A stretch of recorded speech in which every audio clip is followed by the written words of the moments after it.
Donc bonjour à tous, je suis ravie de vous retrouver cette semaine où on va continuer à tisser ensemble un petit peu d'interprétation symbolique au travers du langage planétaire. Donc on va regarder essentiellement deux choses. Donc l'entrée dans le signe de la balance du Soleil, qui correspond à l'équinoxe d'automne, et aussi l'entrée de Mars dans le signe du Scorpion qui va faire un carré à Pluton.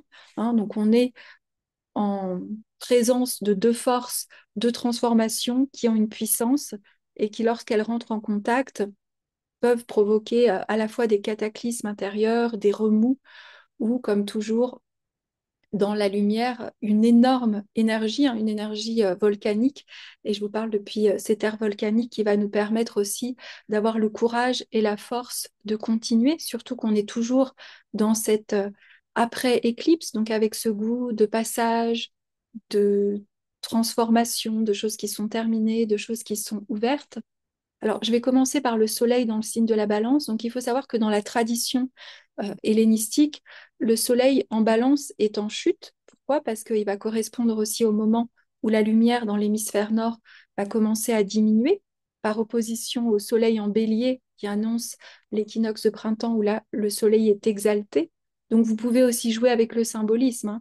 Dans le signe du bélier, le soleil, symbole de l'individualité, de l'identité, de la conscience du moi, est exalté, alors que dans le signe de la balance, qui va nous parler beaucoup de notre rapport à l'altérité, de notre besoin d'équilibre et de justice, quelque part, il est plus difficile de s'affirmer lorsqu'on est soit décentré par l'autre, ouais, ou lorsqu'on cherche constamment cet équilibre ou cette reconnaissance aussi d'autrui.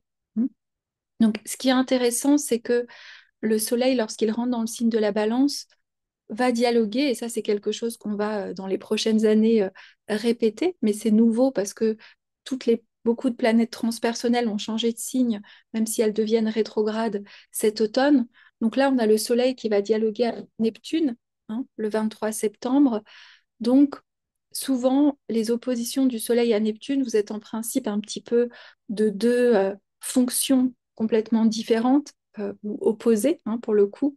Le Soleil, comme je vous le disais, qui est le symbole de l'identité, du moi et de la conscience, qui s'oppose à un Neptune en bélier qui nous parle d'une dissolution des frontières, d'une forme de flou. Donc toujours, il peut y avoir un flou peut-être plus relationnel. Pourquoi? Parce que le Soleil est en balance, donc une invitation aussi, surtout si les éclipses ont plus touché notre sphère relationnelle, à dissoudre quelque chose, donc d'accepter toujours qu'il y a une forme de confusion, c'est comme si les frontières de la conscience, quand le Soleil dialogue avec Neptune, euh, sont diluées, ce qui vous permet aussi d'avoir accès à peut-être des représentations ou une conscience, on pourrait dire, élargie, mais qui passe toujours par ce moment un petit peu flottant, de doute, de difficulté à se positionner. Ce qui est intéressant, c'est que le Soleil est soutenu par Pluton et aussi Uranus. Donc, il y a quelque chose au niveau des signes d'air, puisque Uranus est en Gémeaux, Pluton est en Verseau, le Soleil est en Balance. Donc, l'air nous parle aussi du relationnel, nous parle de nos représentations mentales. Et quand vous avez Pluton et Uranus, vous avez une force de transformation qui vous invite à vraiment mettre à jour ou mettre en lumière certaines dynamiques, donc oser sortir, on pourrait dire, de l'ombre de la balance. Quelle est l'ombre de la balance? C'est vouloir à tout prix maintenir le statu quo, l'harmonie, l'équilibre, et souvent encore plus lorsque c'est le soleil qui est en balance, au détriment du soi. Et lorsque le soleil en balance dialogue, on pourrait dire avec trois planètes qui sont transpersonnelles, on voit bien aussi symboliquement que se positionner dans nos relations, c'est pas juste se positionner depuis notre moi, notre jeu, depuis un point de vue égotique, c'est, on pourrait dire, depuis un appel évolutif. Quel est l'appel évolutif? Avec Neptune, on pourrait jouer en se disant face au soleil en balance que c'est toujours essayer de regarder nos relations sur un plan peut-être plus subtil, quels sont les contrats d'âme, quelles sont les lignes de temps qui nous relient, quel est cet indicible aussi qui fait que on a envie d'être ensemble. cet accord tacite, mais vous savez, cet accord qui nous relie, moi j'ai toujours l'impression que les gens qui ont des aspects à Neptune, surtout en lien avec Vénus ou avec Mars, c'est comme si on perçoit d'autres lignes de temps, ou on perçoit d'autres réalités. Euh, et on a besoin quelque part de ramener aussi ces réalités dans la conscience, et c'est souvent pas évident. Pourquoi? Parce que c'est la définition de Neptune, elles sont souvent subtiles, flouté et très invisible et très impalpable. Hein. Mais là, il y a quelque chose qui nous demande d'élargir, de dissoudre aussi peut-être juste le transactionnel, hein, qui pourrait être aussi l'ombre d'un soleil en balance, c'est-à-dire de vraiment, vous savez, peser d'un point de vue qu'est-ce que tu me donnes, qu'est-ce que je me prends. Donc cet équilibre qui des fois prend pas en compte certaines dynamiques. Hein.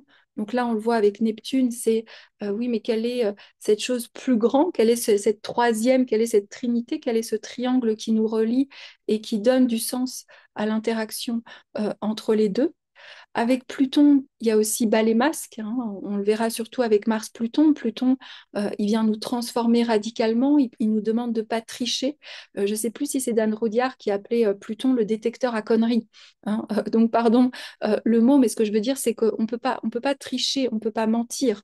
Autant l'ombre de Pluton peut être de refouler, de cacher, de manigancer, mais là, je trouve qu'avec un trigone d'air, on peut avoir aussi cette lucidité qui pourrait nous demander justement de rechercher ce véritable équilibre dans nos liens, dans d'autres parties de nous-mêmes aussi. Hein. Si on prend le soleil en balance, c'est comment on trouve cette harmonie entre nos différentes polarités et avec cette exigence d'oser se regarder cru et nûment, hein, donc dans une forme de nudité pour peut-être mourir à un ancien équilibre et renaître à un nouveau équilibre qui, et c'est peut-être des fois la difficulté aussi de la balance qui est régie par Vénus, va intégrer l'ombre, c'est-à-dire l'obscurité, la nuit, le parfait équilibre, on pourrait dire, entre le jour et la nuit, entre le clair et l'obscur.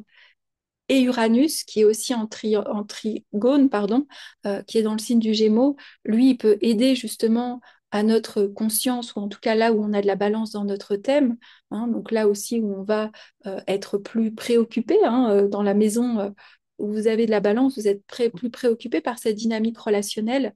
Uranus, c'est celui qui va nous proposer de regarder les choses différemment, et surtout, comme on est dans des signes d'air, de se raconter une histoire totalement différente sur ce lien, sur cet équilibre, sur cette décision à prendre aussi, puisque le signe de la balance, c'est la pesée, hein, c'est la pesée des âmes au niveau subtil des Égyptiens, c'est chercher cette pureté dans notre décision, mais c'est aussi un signe où on va émettre des jugements de valeur, et en fonction de ces valeurs, on va pouvoir décider si on s'engage ou pas dans un contrat, dans une relation, dans un projet. Hein. Donc il y a quelque chose qui accompagne tout ce mois qui commence par l'équinoxe dans ce passage, hein, qui nous demande peut-être, contrairement à ce qu'on a pu vivre à d'autres équinoxes de printemps ou avec l'entrée de ce soleil en balance, voilà, j'allais dire, même si c'est des trigones et ça semble sympathique à part l'opposition de Neptune, ça reste quand même des forces euh, qui veulent nous faire dépasser certaines représentations ou ce qu'on pouvait voir jusqu'à présent et qui peuvent forcément le faire. Pluton, on le verra surtout qu'il est très activé avec Mars cette semaine en nous remuant de l'intérieur, hein, en faisant remonter ses angoisses, ses peurs, tout ce qui était refoulé. Uranus en accélérant notre système nerveux et du coup en nous mettant dans une sorte d'alerte et de pas savoir sur quel pied danser, qu'est-ce qu'on doit se décider, hein, nous mettre dans ce doute, cette indécision, ou sentir aussi que on peut être bloqué, hein, et vouloir radicalement nous extraire d'une situation, d'une relation. Et là, il va falloir utiliser aussi entre Uranus et Pluton qui pourrait être un peu je reste et je transforme les choses de l'intérieur. Uranus, non, je m'en vais et radicalement trouver cet équilibre et vous avez, comme je vous le disais en plus, le Soleil est opposé à Neptune qui vient mettre une sorte de chloroforme. Hein. On a découvert Neptune au moment de l'anesthésie, donc il vient nous permettre aussi peut-être d'accepter que dans ce flou, que dans cette dissolution, il y a vraiment quelque chose qui peut émerger pour un équilibre renouvelé, pour un choix plus juste, pour des relations qui se rebasent sur un équilibre plus harmonieux, hein. Euh, donc voilà un petit peu pour le Soleil. Mais surtout, ce que je voulais vous partager, c'est ce carré Mars-Pluton. Alors pourquoi? Parce que Mars va rentrer en Scorpion dès lundi 22, hein. Donc je pense que d'ailleurs, avec le décalage horaire, la vidéo sera publiée lundi, puisqu'il est fin d'après-midi ici au Guatemala le dimanche. Donc Mars en Scorpion, il est intéressant aussi à comprendre dans la géométrie du zodiaque. Surtout que le jour où il va faire un carré à Pluton, qui est mercredi, il y aura aussi la Lune en Scorpion. Donc je vais essayer un petit peu de vous décortiquer d'un point de vue astrologique et puis d'en extraire la symbolique. Donc, Mars en Scorpion, c'est son domicile féminin, hein. Donc, d'ailleurs, on oublie souvent, hein. Moi, j'ai souvent l'impression quand les gens parlent de Mars, un peu comme les gens parlent de Jupiter, on associe beaucoup Mars au Bélier, le courage héroïque, de partir à l'aventure, cette sorte d'autonomie, de foncer, hein. Le Mars en Scorpion, on pourrait dire, c'est le Mars du monde aquatique, c'est le Mars des mémoires, c'est le Mars des eaux profondes, et c'est aussi le Mars des marécages, hein. C'est un Mars qui peut avoir une intensité, mais qui n'est pas l'intensité du feu du bélier, c'est une intensité d'eau dans un signe fixe, où forcément certaines émotions, certains désirs peuvent prendre énormément de place, et on verra que Pluton, qui a une tendance à faire de quelque chose petit grand et de quelque chose grand petit, peut venir amplifier cette énergie. Dans la tradition hellénistique, hein, dans ce qu'on appelle le Thema Mundi, qui était c'est un schéma que vous pouvez taper, Thema Mundi, où vous allez voir comment les planètes qui étaient les étoiles errantes vont occuper certains domiciles célestes et vont être parfois à l'aise dans certains domiciles, ou au contraire, c'est ce qu'on appelle l'exil, la chute. La Lune est en chute en Scorpion. Pourquoi? Parce que la Lune est exaltée en Taureau. Donc, ça veut dire que Mars, qui est en domicile en Scorpion, est dans le territoire où la Lune a sa chute. Pourquoi? Parce que dans le signe du Scorpion, vous êtes dans un signe de mémoire, dans un signe des marécages, et que quelque part, la lune, qui au contraire peut être exaltée dans le taureau, qui va être le symbole de la vie, de l'abondance, de nous sentir soutenus, de la terre, de quelque chose qui nous nourrit et qui nous porte, dans le scorpion, vous êtes dans un signe qui amène la transformation, le changement, la mort. Donc, symboliquement, c'est difficile pour la lune de donner forme dans un territoire où elle est plus, moi je dis souvent, elle est en marécage, hein. Donc, euh, ce qui va se traduire souvent dans un thème avec la lune en scorpion, avec la sensation que ce qui était censé nous donner de la sécurité dans la vie a une force d'angoisse, a une force aussi d'ambiguïté. Ce qui me nourrit peut aussi me détruire. Je me rappellerai, c'était Eugenio Caruti, qui est un astrologue argentin, hein. Il a un livre qui s'appelle Las Lunas, que vous pouvez trouver. Il évoquait vraiment le symbolisme de la lune en scorpion comme étant la lune des enfants qui naissent avec le cordon ombilical autour du cou, avec cette symbolique que ce qui me donne la vie peut aussi me détruire, hein. Mars en scorpion, il vient quelque part être le guerrier souterrain, le libérateur, on pourrait dire, de ces mémoires archaïques. Vous pouvez jouer au niveau des symboles quand on regarde certains, vous savez, les grands mythes. Vous avez, je pense, à Tiamat et Marduk pour la Mésopotamie. Vous avez souvent le héros solaire qui vient libérer les forces de la grande mère dévorante, hein, souvent représentée par un dragon ou par ses forces quelque part qui sont aussi le symbole quelque part de l'obscurité, hein, et viendrait nous sortir de cette dépendance, de cette fusion primordiale, et qui viendrait aussi euh, nous obliger quelque part à couper ces liens et pourrait nous projeter, alors pour certains trop rapidement, hors d'un cocon. Donc Mars en Scorpion, il va symboliser pour moi, enfin pour moi, pas pour moi, hein, pour vraiment dans le symbole, ce courage qui nous est demandé pour aller nous extraire des mémoires, des héritages, des dynamiques souvent inconscientes qui vont nous maintenir dans une sorte de stagnation, de répétition, de dépendance, avec toute l'ambiguïté du scorpion. C'est-à-dire, et je pense que c'est le carré à Pluton en est j'allais dire, une amplification, hein, parce que du coup, Mars en Scorpion, dans son ombre, peut vouloir dominer par peur d'être dominé, écraser par peur d'être soumis, faire peur par peur de ressentir sa propre peur, écarter autrui et marquer son indépendance et écarter toute personne qui voudrait rentrer dans son intimité et quelque part mélanger ses os avec lui par peur d'être privé de liberté.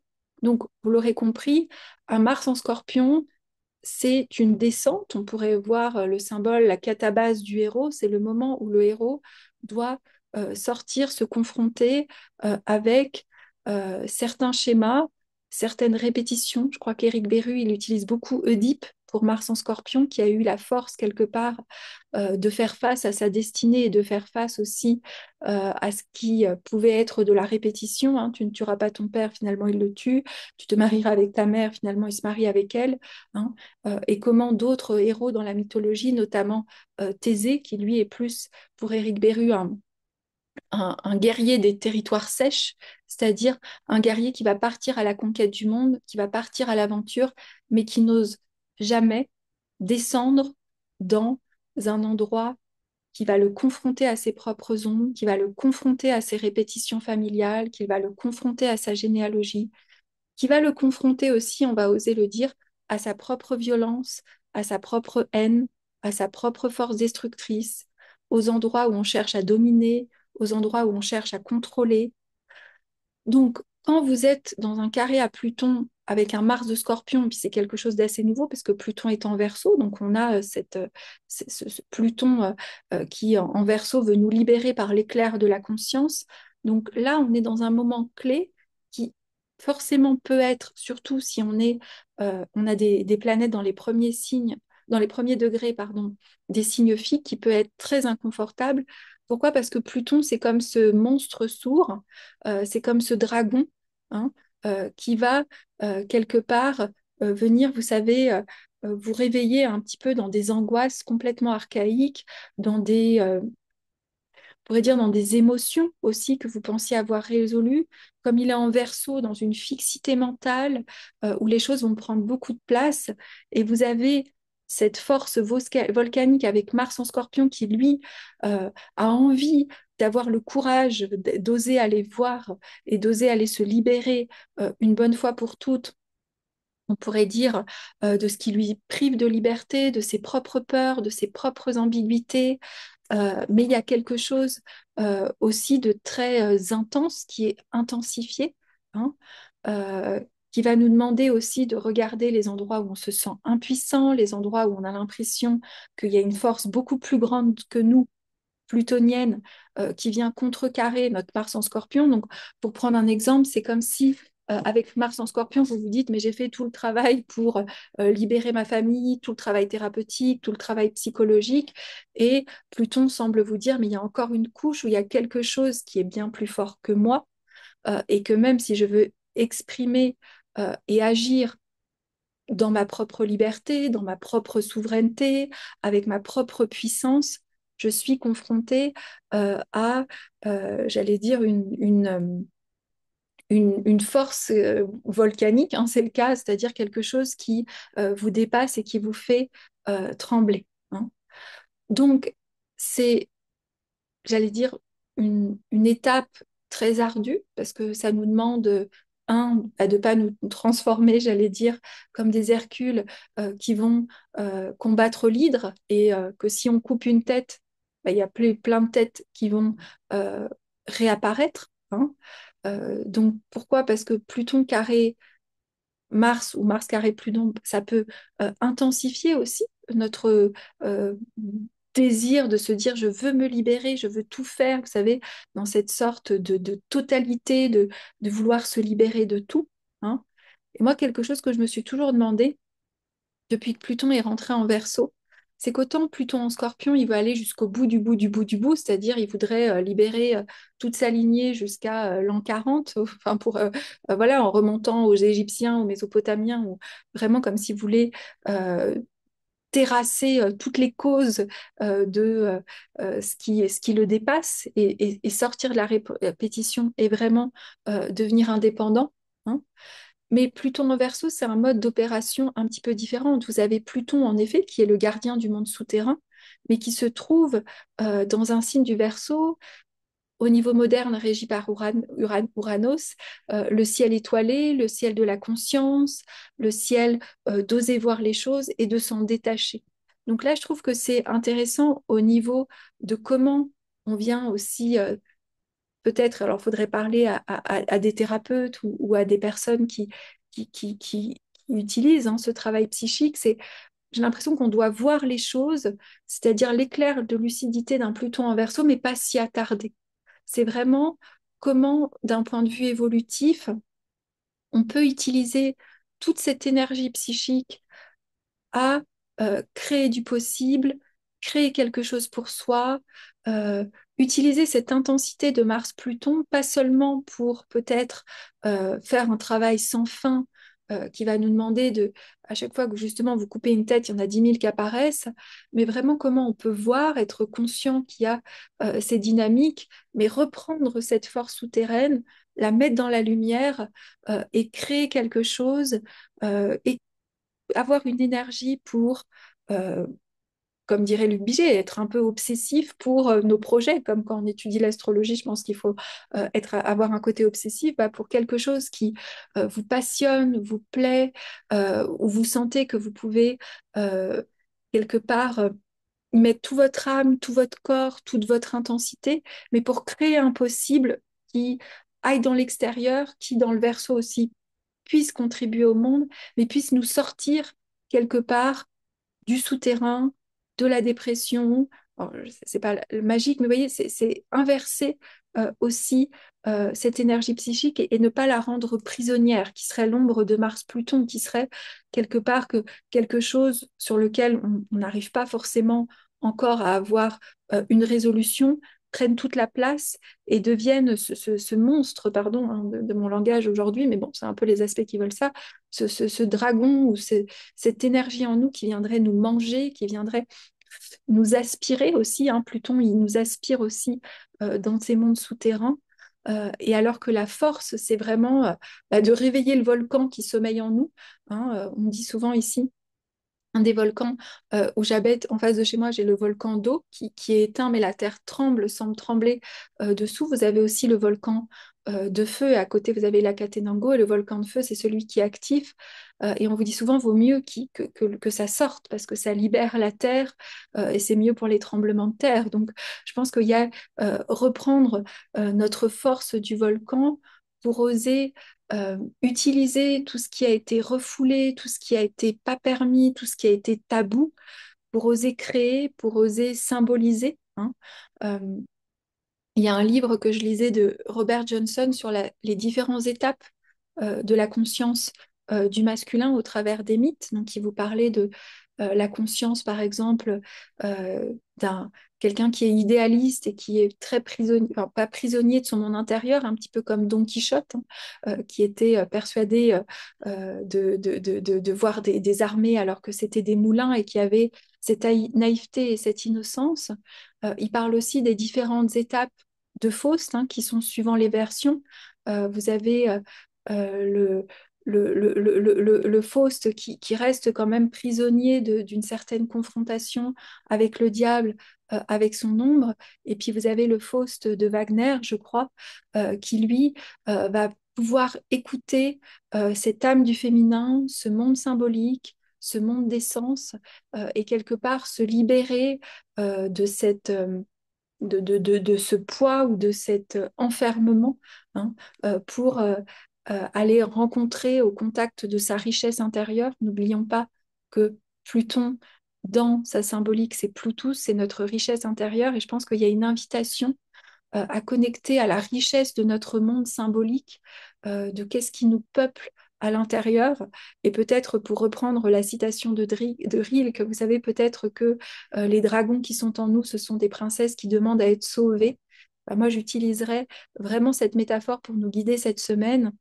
C'est qu'est-ce qui demande à être sauvé en nous et comment ce qui nous fait peur est peut-être une princesse, c'est-à-dire il y a peut-être des parties de nous-mêmes à récupérer, à réintégrer pour pouvoir trouver une force, une puissance de transformation qui nous permettra surtout avec Mars-Pluton d'être libre, d'œuvrer avec les autres. N'oublions pas que nous sommes en balance, mais sans avoir peur des fois de trancher, de se positionner, d'aller vers notre autonomie, et puis surtout sans avoir peur de notre puissance créatrice, même si les forces extérieures, même si la réalité extérieure semble nous, nous quitter même notre joie de vivre. Hein. Il y a un peu ça aussi dans Mars-Pluton, c'est la force de vie ou la force de destruction. Qu'est-ce qu'on va choisir?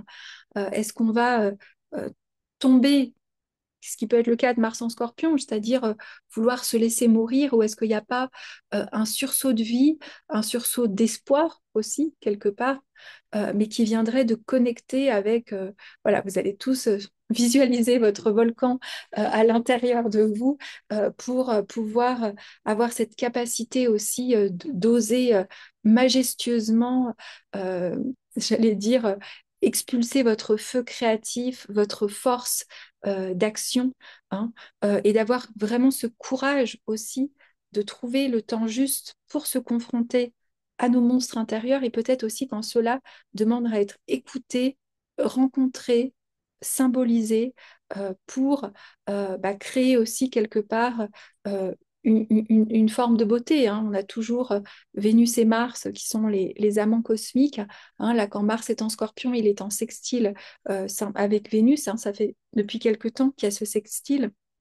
Hein, mais pouvoir connecter les ressources intérieures qui peuvent servir quelque chose de plus grand.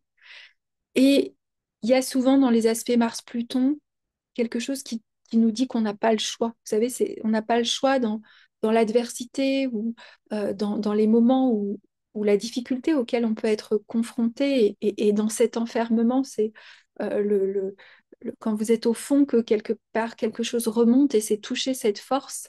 Hein. Donc voilà, je voulais faire cette vidéo qui est peut-être plus courte, je ne me rends pas du tout compte, mais je voulais vraiment proposer aussi un autre regard sur ce carré Mars-Pluton, hein. Surtout au niveau individuel. Je ne garantis pas que les gens qui incarnent Mars-Pluton au niveau collectif ont justement la conscience, on pourrait le dire, de pouvoir utiliser cette force comme ça. Hein. Généralement, Mars-Pluton collectif, c'est les délires des tyrans, les délires de destruction, les autorités, les délires égotiques. Donc, moi, mon but ici, c'est toujours d'accompagner le niveau individuel, parce que au niveau, euh, j'allais dire au niveau collectif, des fois l'astrologie est si criante que je ne sais pas si ça en est fascinant ou si des fois ça en fait un peu mal au cœur. Donc voilà, je reste disponible comme toujours pour vous accompagner aussi dans les séances. Euh, les séances vont être dessous. Mon site sera bientôt aussi modifié pour que ce soit un peu plus clair et un petit peu plus facile. Hein. Et je vous parlerai aussi la semaine prochaine du cours qui va recommencer et peut-être aussi je ferai une vidéo sur, euh, il y aura un cours vraiment d'une année en profondeur et il y aura aussi des modules d'approfondissement et d'initiation d'astrologie hellénistique, d'astrologie jungienne, d'archétypes, de mythologie. Hein, l'idée, c'est de créer un petit peu une plateforme symbolique, sensible, où on puisse partager et approfondir. Je vous souhaite à tous, j'allais dire une belle soirée, mais c'est pour moi parce que je ne sais pas si vous avez vu le jour tombe très tôt ici. Je vous souhaite à tous une belle semaine et je vous dis peut-être soit la semaine prochaine, soit dans 2 semaines suivant les aspects planétaires.